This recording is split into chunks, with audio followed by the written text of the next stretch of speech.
It started with a sound I hadn't heard in years, her ringtone, a soft piano melody that used to drift through our home every evening before she died, before the fire, before everything I thought I knew burned with her. I froze. The sound was coming from the dining table. My daughter's new husband, Evan, had left his phone there. I remember him laughing, promising to pick it up later. He'd just married my daughter 2 weeks ago. He called me Dad with such rehearsed warmth. The phone kept ringing. My heart hesitated, caught between dread and disbelief. I turned it over, and there she was, my wife, dead 5 years now.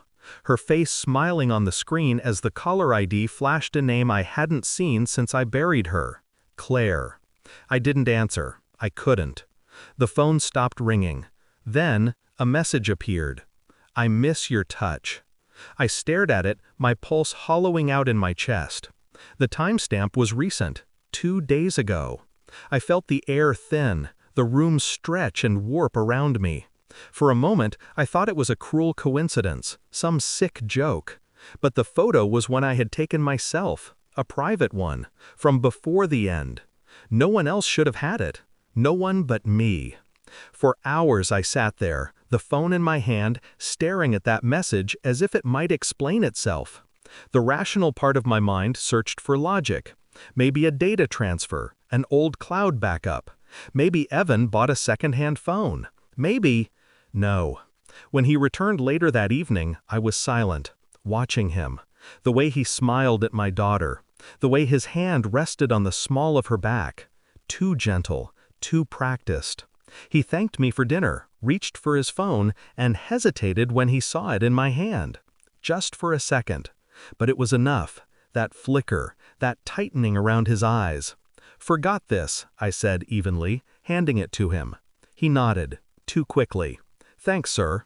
That word, sir, sounded rehearsed too. I smiled faintly, masking the storm inside me. "You got a call earlier, from Claire." He froze. A pause long enough to bleed truth. Then he chuckled, nervous, shaking his head. "Probably spam. Happens sometimes." I said nothing, just watched him leave with my daughter. And when the door closed, I exhaled the breath I'd been holding since the ringtone began. I knew something had just cracked open, and I needed to see how deep it went. The next few days became a quiet investigation. I told no one, not even my daughter, especially not her. I began with the obvious, searching my late wife's belongings, old emails, bank statements, her hidden folder on the family laptop. I found nothing. Until I did. A cloud account I hadn't known existed. Recently accessed, by a device registered under Evan's name. I copied everything, messages, photos, files. There was correspondence stretching back years. The tone was intimate, private. The dates lined up. My wife's final months. The same period when she had grown distant. The same nights she had worked late or claimed to be visiting her sister. Evan would have been a young man then, just finishing university. But the messages were undeniable. "You make me feel alive again. Promise me you'll never tell him." I read until dawn, until the words blurred into something venomous. And then I found the last message, sent the night before she died. "He suspects. We need to stop for a while." Stop what? The answer came when I looked closer at the timestamp. Hours before the fire that took her life. It wasn't coincidence, I realized, with a clarity that turned my blood cold, that my wife's death had not severed their connection. Evan hadn't just married my daughter. He had returned to the same house, to the same family, as if drawn back by unfinished sin. I waited until Sunday dinner. My daughter laughed, pouring wine.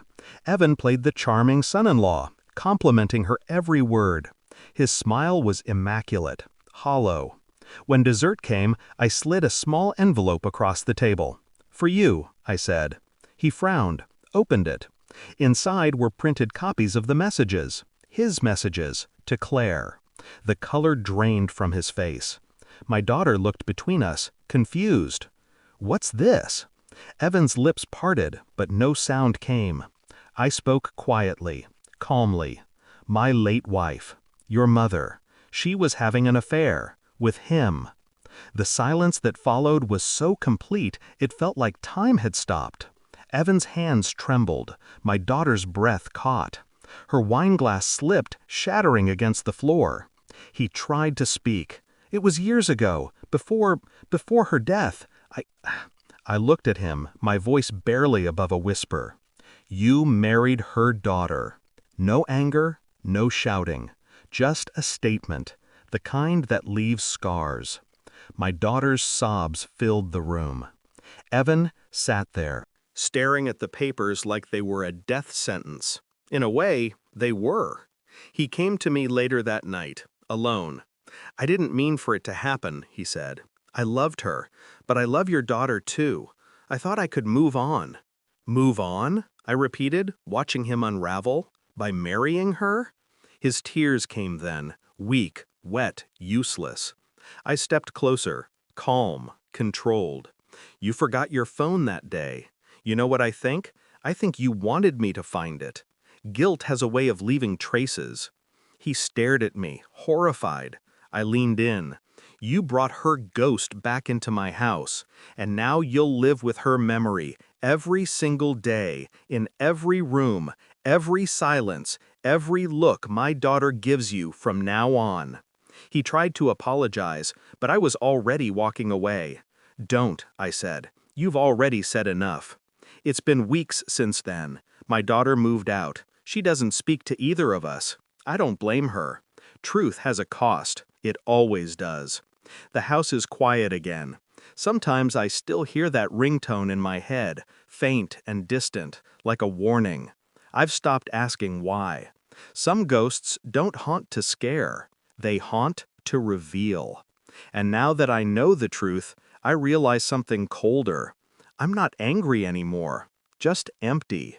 And in that emptiness, there's peace, because I finally buried her properly. And him too, even though they're both still breathing. Final line. The dead don't always stay buried, but now, at least, I know who dug the grave.